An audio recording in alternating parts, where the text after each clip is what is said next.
Community Advisory Committee, who donated their time, their resources, and their experience to this effort. Andy Lulka, he immigrated to Canada as a child from Mexico and is both Ashkenazi and Sephardic roots. And he's been writing and speaking about education, social action, and anti-Semitism from an intersectional perspective since the late 1980s.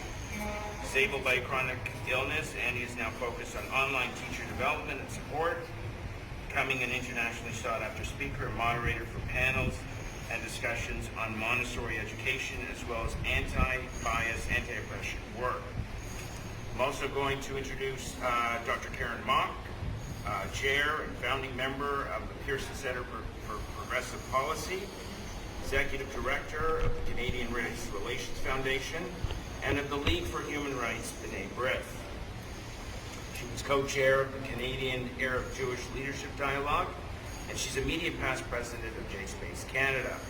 She's received several awards and honors for her work, most recently the Order of Canada and the Queen's Jubilee Medal for service to her peers, community, and country.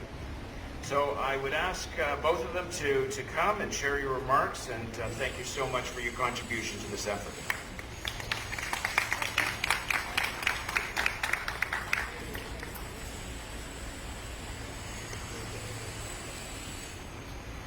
Thank you, Mary Tory, and also Councillor Pasternak. 2022, although this doesn't look like it. And I'm proud to say that next month, my family, the Greenberg family, is going to celebrate 100 years in Canada. I'm blessed to live in this amazing country and to have been born in this wonderful city, which many of you might remember was the first city to declare the year of racial harmony many years ago. I am honored, we are honored, if I may, to have served on the Community Advisory Committee for this very important campaign. As you've heard, it's important because it shines a light on the harsh and current reality that anti-Semitism is prevalent in our city. Prevalent today, not a thing of the past. The letter of invitation to be a member of the advisory committee explained the city was creating a committee of advocates and people with lived experience and knowledge to provide advice and guidance for this campaign. I'm going to ask the members who are here, not everybody could attend, but the members who are here from the committee, please stand, and also the staff that supported them from the city. Come on.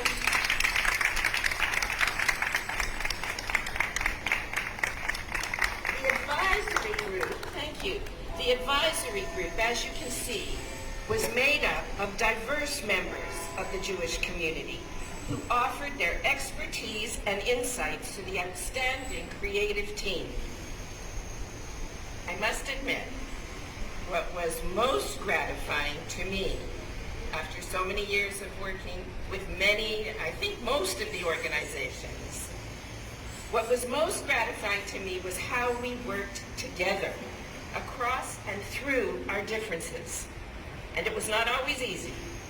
Some of us wore several hats: educators, business people, members of various advocacy and social service organizations with a wide range of opinions. As in any community, I will refrain from stereotypes at the number of Jews and the number of opinions. But we sat on a committee, on this committee, ad personam, that is, as individuals dedicated to our goal and very grateful to the city for its commitment to work with us to get it right. We worked alongside the dedicated staff and innovative creative team, and I must add, a very patient staff and innovative creative team.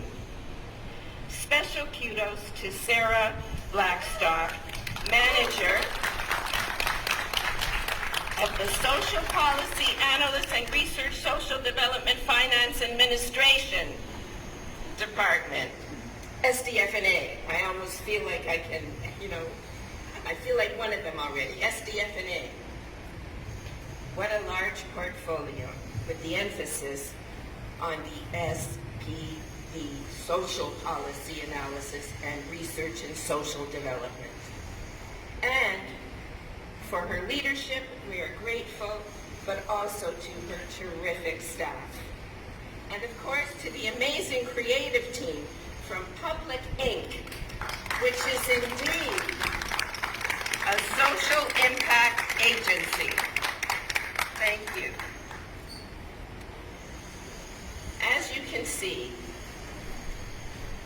anti-Semitism in all its forms, historically and today, has a profound impact on the lives of Jewish Torontonians. My colleague in the Enhancing Social Justice Education Group, and someone I'm proud to call friend, Lulka, will tell you more. Thank you, Karen. The inclusion of anti-Semitism in the Toronto for All campaigns brings me great hope. The City of Toronto did welcome me as a child when my family came from Mexico, indeed seeking that life that Mayor Tory talked about. So thank you for that. And still, the first time I remember encountering interpersonal anti-Semitism, I was around 11. At the time, there was already a poster in my parents' house in support of Reviews Things that read, "Anti-Semitism is anti-human." By then, I had already experienced, I could not even come close to telling you how many microaggressions.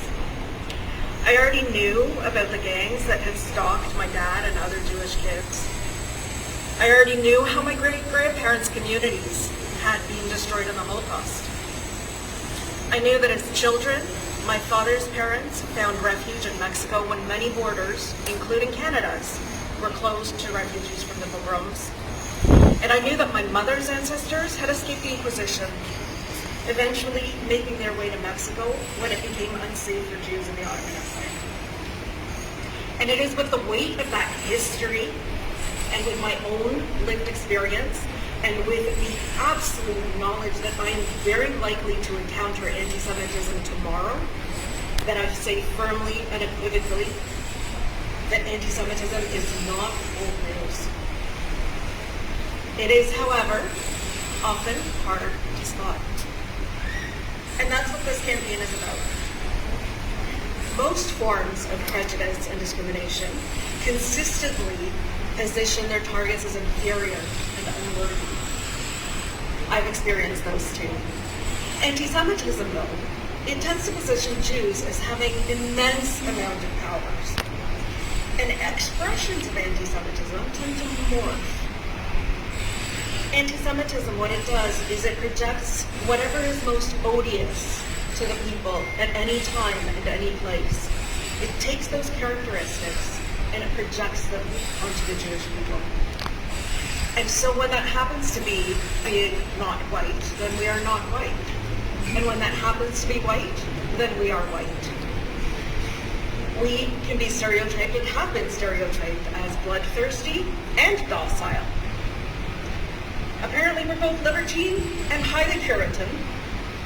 We are cunning, and we're also very foolish.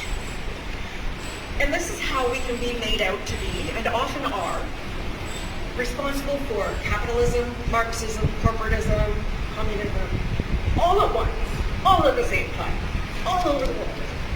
It's kind of funny when you think about it, but it's also not.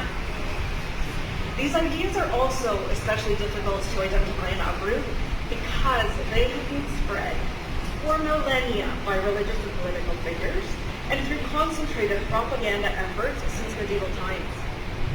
The way the Jews are blamed for COVID today echoes the way that we were blamed for the Black Plague. The Toronto for All campaign helps Torontonians recognize and counter anti-Semitism. And that's why when you go to the website, the Toronto for All website, and you go into the anti-Semitism section, the first thing you're going to see is a call to learn. Learn more about Jews. As with all forms of oppression, it is much easier to stand in solidarity with people you understand, with people you know, with people you care about. So who are we? Who are the Jews? That's probably one of the oldest questions and one of the hardest to answer. Because we don't fit neatly into categories of nationality, religion, and ethnicity. We're older than all of those concepts. We're one of the oldest surviving ethno-religious people. And we have these shared rituals and observances that give us a unique worldview. But at the same time, we have adapted to life all over the world. We are a multiracial group of people. We are multi-ethnic. We have also been deeply traumatized by millennia of exile upon exile, persecution upon persecution, and genocide upon genocide. And despite the outsized amount of attention we get, we are only 0.2% of the global population. What we seek more than anything is safety. And that's why the words of James Pasternak and John Tory hit me so deeply today, because they talked about wanting to make this a safe place. For me, for my family, for all the Jews. And the thing about safety is that my safety as a Jewish person is not separate from my safety as a Mexican immigrant. And it's not separate from my safety as a female presenting person. And it's not separate from my safety as a non-binary person. And it's not separate from my safety as a single parent. My safety as a Jew is also not separate from the safety of Black Jews, of Jews of Chinese or Indian descent, of Jews who are also trans, of Jews who live in poverty, of Jews who are unhoused. All our safety is tied together. So when well-meaning people do think of anti-Semitism as something that was left behind in the past, when well-meaning people fail to recognize anti-Semitism, when well-meaning people minimize the impact of anti-Semitism, many of us, and especially those of us who would otherwise seek refuge in anti-racist, gender, or culturally inclusive spaces, we are left feeling unsafe and unwelcome. Toronto for All is about making Toronto a welcoming place for all of us. And we all, every single one of us, have a part to play in creating that beautiful vision that Mayor Tory talked about, and in living up to our beautiful city's motto, diversity, our strength. Thank you, Karen.